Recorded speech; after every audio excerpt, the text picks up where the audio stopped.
The humorous part is I am not really tech savvy. And so I've got to buddy up to this stuff and figure out how to find a human being through one of these systems. So bear with me. The book is there. It's just not my picture, and obviously it's not me. So you can go Google it. You can also order it right on my website, which is probably safer and more happy. So there we go. Another point to report here. I've been working with a lovely client in another state, and last year she began to tiptoe into some energies that weren't exactly kosher. And I began to hold her hand and remind her that, this is going to not come out well. And why would I know that? I've probably either walked the walk, number one, or done so much research on it that you can't miss it.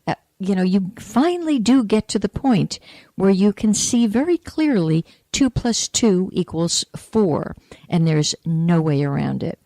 Many of us, until we get that clarity in life, we're going to insist on, I don't know, if I come at it from quantum physics, maybe 2 + 4 is 116 squared. I mean, we'll come up with some nonsensical formula. So she tiptoed through the year and indeed fell into some deep, deep mud puddles and minefields and every other thing. Well, she did have the grace to tell me just last evening, I hated what you told me. It made me feel really bad, and I didn't want to believe it. And thank you.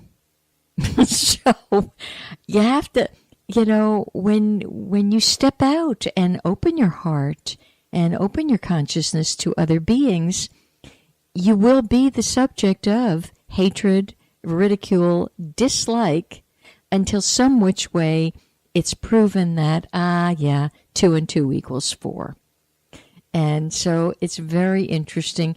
I so get it when you don't like what I'm talking about and you don't like what I've just told you.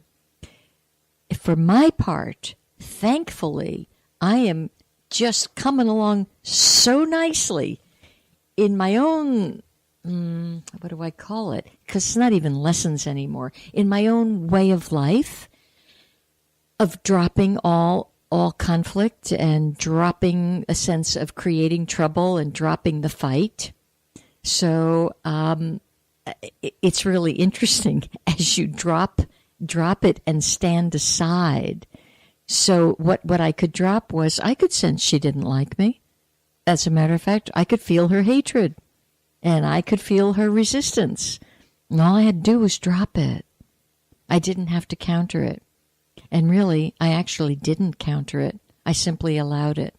And I allowed it because I understand existence is living me. I'm not doing it. And man, when we get real clear on that, that's another real big, that's not even 2 + 2. That's a 1 + 1. And you stand in the oneness. And you simply drop any sense of being result-oriented. Because trust me, over the year, there were little times where I would tiptoe away from the conversation and think, oh man, I don't know that she's getting it. And what if she's not getting it? And she couldn't hear me. And if I had put it this way and that way, maybe she could have heard me. And no, all I had to do was drop my sense of needing a result. It's so freeing. There we go with freedom, the beginning oracle of today. All of this is about freedom.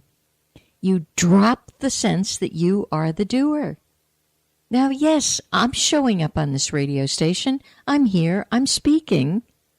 But actually, it's the great existence that's doing it. And I've even had to learn that with this radio station, because sometimes I would come away thinking, ay, why was it said that way? And perhaps it should have been done differently. No, drop it. Be done with it. Let that past go. because existence did it. So extreme freedom, extreme freedom. And for those of you who are wondering, what the heck am I talking about? How did I get here? You now need to be emailing me at purpleportal777@gmail.com, and I will tell you, because this will only resonate with a certain few of you. Some of you have nodded off. You actually can't hear it because it's not a frequency match for you at this time. And that is so helpful.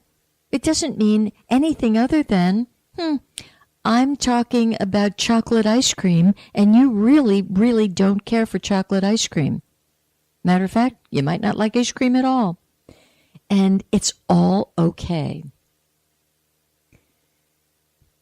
Everybody good out there? I hope so. I think I'm going to take a sip of water and change my own frequency, because that's a lot of 2 plus 2 and 1 plus 1 to be socking to you. I would like to tell you about my dentist experience last week, because this will give some of you encouragement and inspiration. So since I left New Jersey, that would be 2010. No, probably before that. Somewhere around 2010. The last time I went to the dentist was probably 2008 or 9. And at that time, I knew that the dentist was not telling me the truth. I could feel it. I couldn't wait to get out of there. He didn't even know what to charge me because I did not want to go with the procedure that he was suggesting. Now, trust me, I am not belligerent in these people's offices. I am anything but.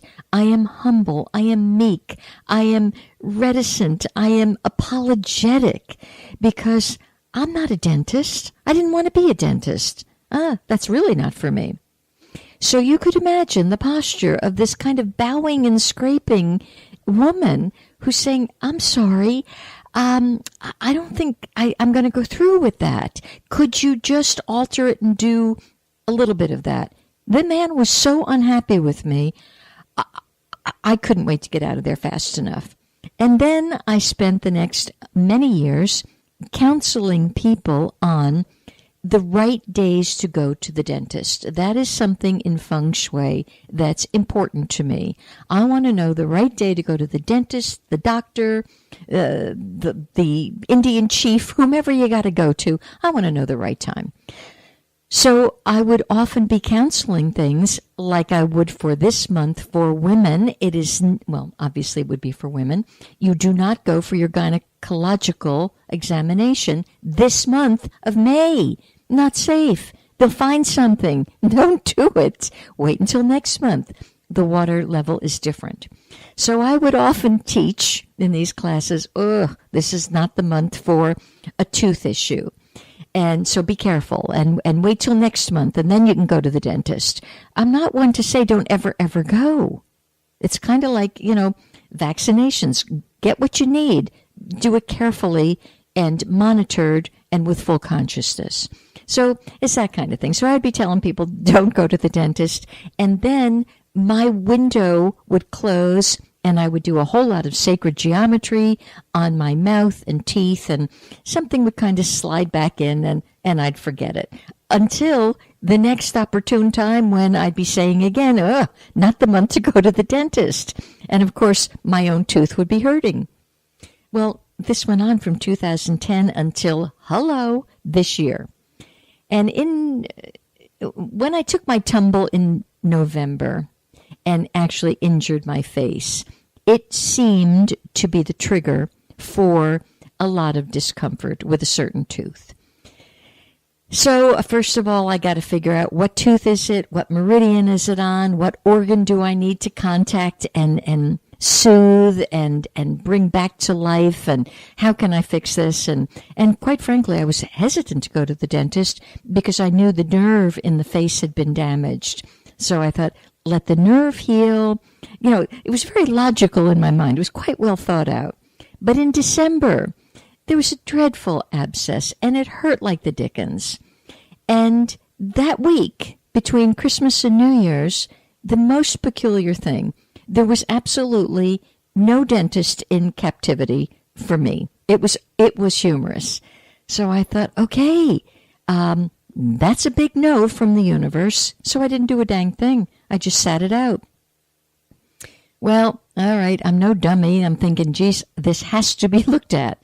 So now I find some kinesiologist who refers me to a proper, loving female dentist. I'm happy with that whole thing. And she was very sincere and very genuine. And she took the x-ray and yep, there's only really, we can save that tooth. At all costs, save the tooth. Now, I could actually hear my own mother in life saying, oh, protect your teeth, save your teeth. They're very important. So I got the memo, and she really reiterated it. And so she was going to put a crown on it, and there we have it. And I came out, and I thought, there's something wrong. My heart was pounding out of my chest. I wasn't feeling it, except my tooth was hurting. Couple more months go by, and I find, okay, the next very well thought out suggestion by a well-meaning person, okay, go to this one's now a guy, very sincere, very good bedside manner, all the right things. And he's like, the first dentist incidentally said it was cracked. He goes, no, it's not cracked, but it is decayed, so we'll do a root canal. Now, I'm not a dentist, but I have done a whole lot of research on root canal. Actually, dentists should contact me for the information I have amassed on the dangers of a root canal. Well, he was so obliging and so sincere that I left that office with an appointment in 3 weeks or so for the root canal. As the days went by, I was out of my tree with rereading all of the knowledge base on why I don't want a root canal. And I called their office and said, I have to tell you, in his office when he said that, I again humbly apologized, feeling like lower than a worm. I'm so sorry. I have a great reluctance about root canal. I've probably read enough to be dangerous. Again, there's nothing haughty. There's nothing conflicted here. I'm trying to be authentic and put my concerns on the table. The concerns were immediately brushed away, discarded, and I could feel the disdain and that I should really pay attention to what I'm doing because I'm not a dentist. And I don't know whether it was that sensation, something didn't feel right. So finally, as the day approaches, I give them plenty of notice. I canceled the root canal. By this time, I had spoken with, he's very behind the scenes. You'll never find him, so don't ask me his name.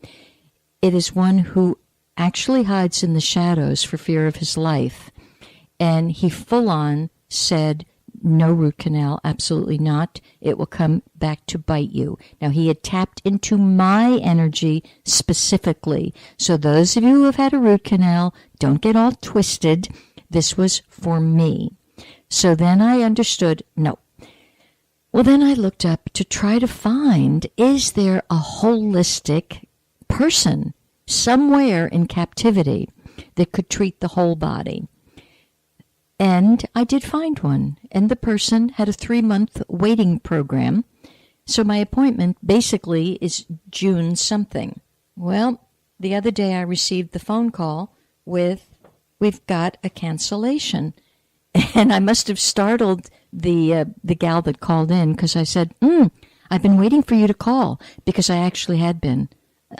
In 3 months' time, it doesn't take a brain surgeon. Of course there has to be a cancellation. So I just kind of fed that energy. Of course there's a cancellation. I was in there that afternoon, and he examined the tooth very carefully. And here's what I said to him without mentioning any names. First dentist told me I should have it crowned. His eyes flew open. Oh, my gosh. I would have run. And I looked at him with a big smile and said, I did. I said, and the second one wanted to do a root canal.